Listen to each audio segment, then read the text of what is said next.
Hi, we are group two. I'm Annie. We're going to Mm, be reviewing the neuroscience of substance use.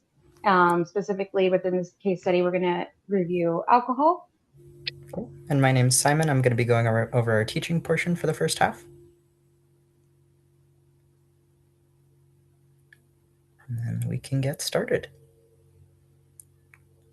Okay, so the brain and the nervous system overview. So the nervous system is going to be comprised of two main parts, the central, which is going to include our brain and our spinal cord, and the peripheral, which is kind of everything else.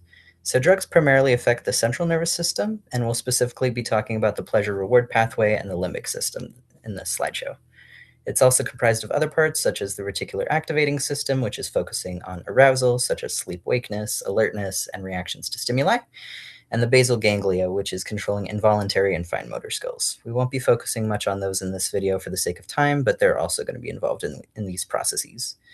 So the pleasure reward pathway is going to control motivation and responses to natural and artificial rewards, which is made up of the ventral tegmental area, the nucleus accumbens, and the prefrontal cortex. So this is the part of the brain that encourages you to continue doing the things that feel good, building memories off of those good feelings to refer back to, and so you're continuing to motivate this use. Some examples of this are going to look like eating food, social interaction, or using drugs. That feels good, so therefore I should keep doing it, provided that you had a positive experience.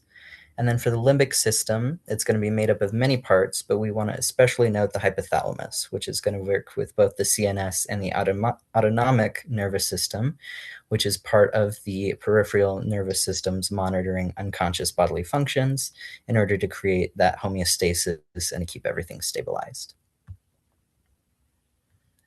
So the brain is going to communicate information to and from itself via neurons and neurotransmitters. Neurons are the major cells of the nervous system, and neurotransmitters are the chemical messengers used to make sense of bodily sensations. And we'll go over a few of the more significant ones from the chapter in a moment. So neurons are going to send messages to other neurons via the use of receptors and transporters across a very small gap between the cells called the synapse. Receptors are going to be found on the dendrites as seen at the top of the diagram. There's going to be many in total, and there's many different kinds. Receptors and neurotransmitters can be thought of similarly to locks and keys.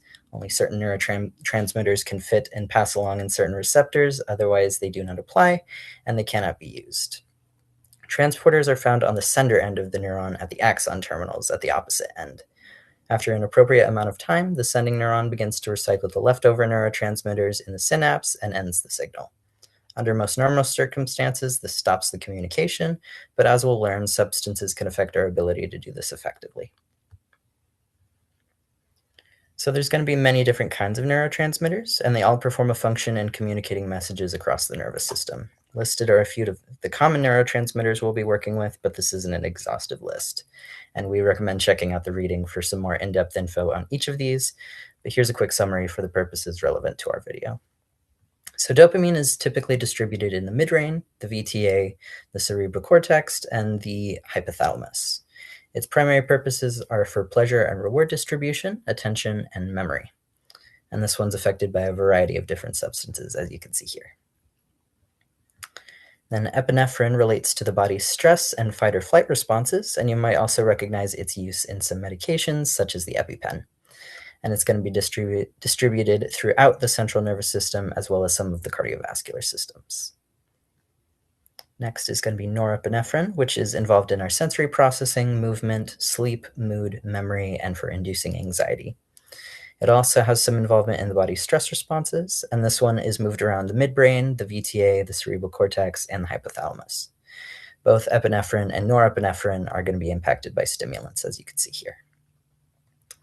Next is endogenic opioids. So endogenic opioids and GABA, if you want to go to the next slide for that, are more frequently seen in the medical field as pain medications and anesthesia.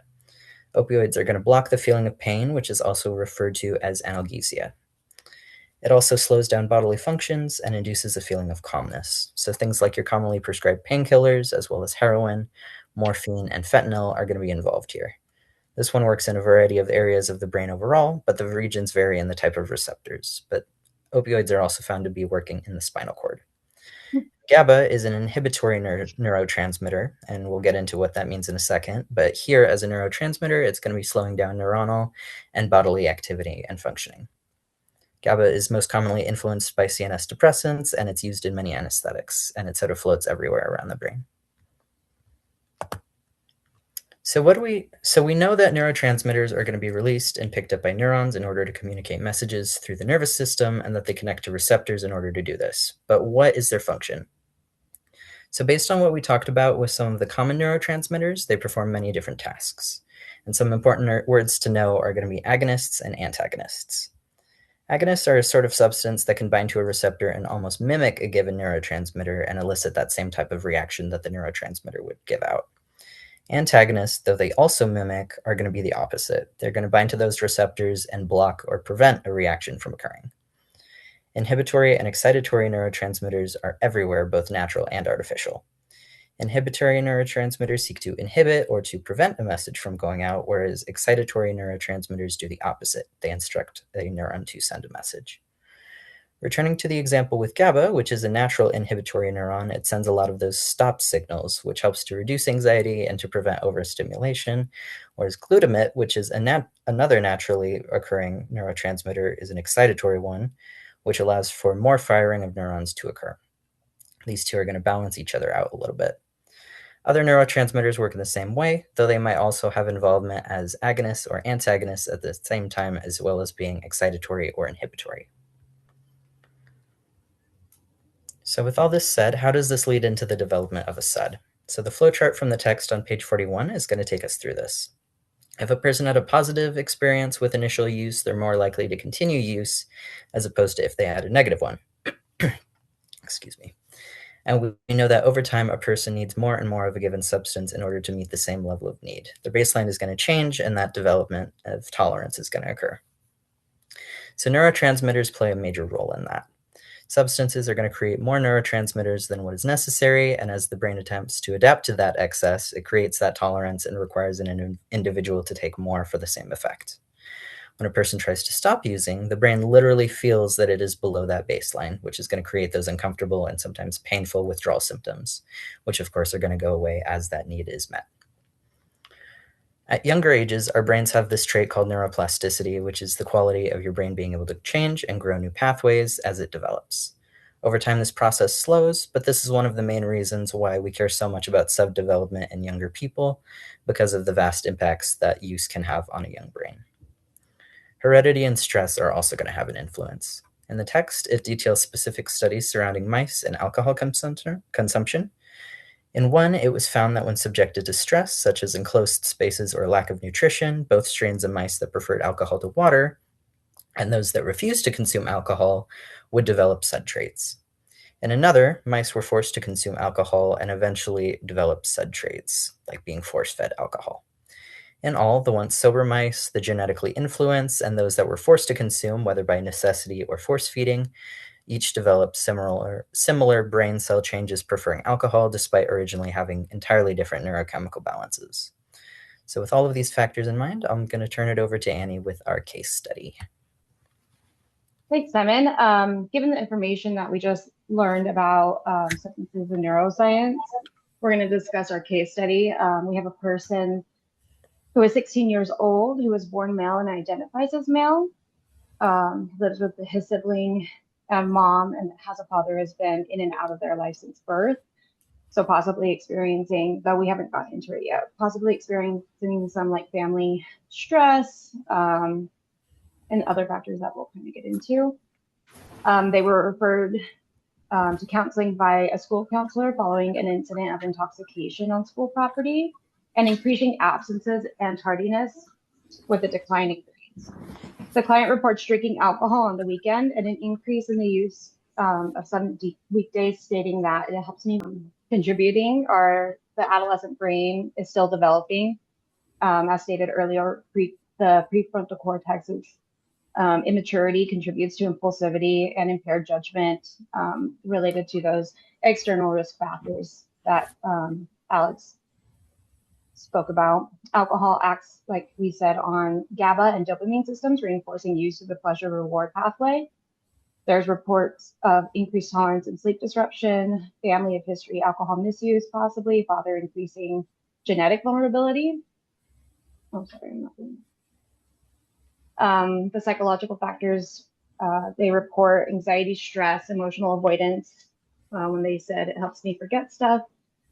Uses alcohol as a coping strategy rather than adaptive regulation skills. There's limited insight into consequences and they minimize risk.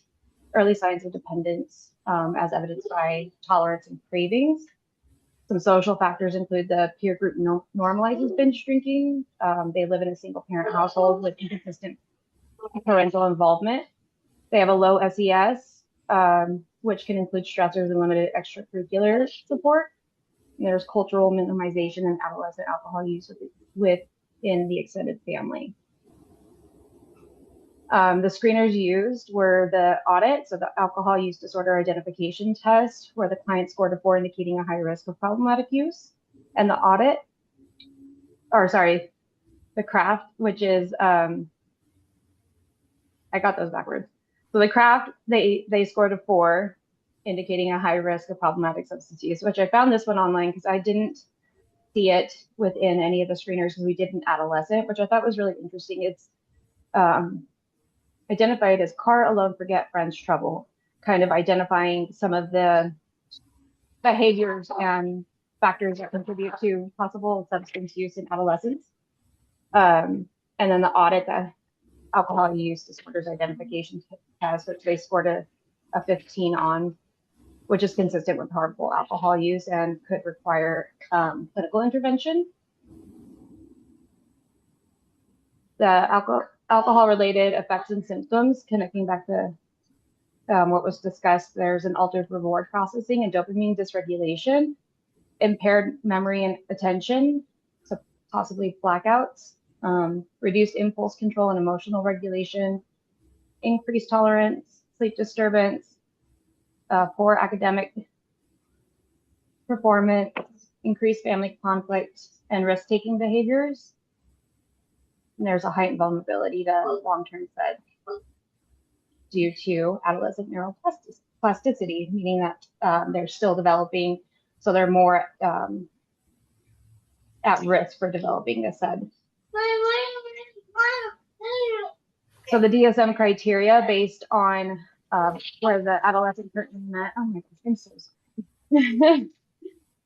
So alcohol used in higher quantities than intended continued despite academic and interpersonal problems and tolerance developed, as well as use interfering with obligations. So that determined, I think, 4 of the criteria, meaning they're a moderate risk for AUD. And a couple of the Z codes identified was Z63.8, other specified problems related to primary social support, inconsistent involvement of their father, being in a single parent household, and ongoing family conflict related to alcohol use. And then Z55.8, related to education, declining grades, increased absenteeism and tardiness. Alcohol use is interfering with their school performance. As Alex presents with escalating alcohol use, academic decline, family conflict, and reliance on alcohol to manage emotional distress.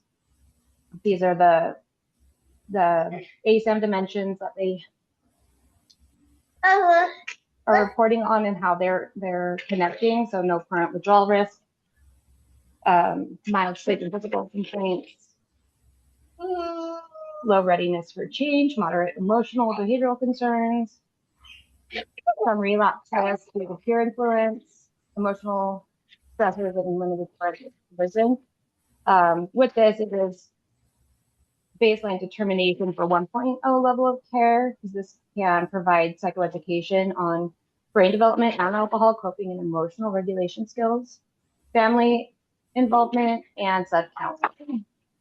I know we did not get into depth to alcohol due to our module for like what schedule it is or not having a schedule for the DEA and things like that, because alcohol was not technically assigned to us. So I wanted to leave that for future presentations. And then there's our references.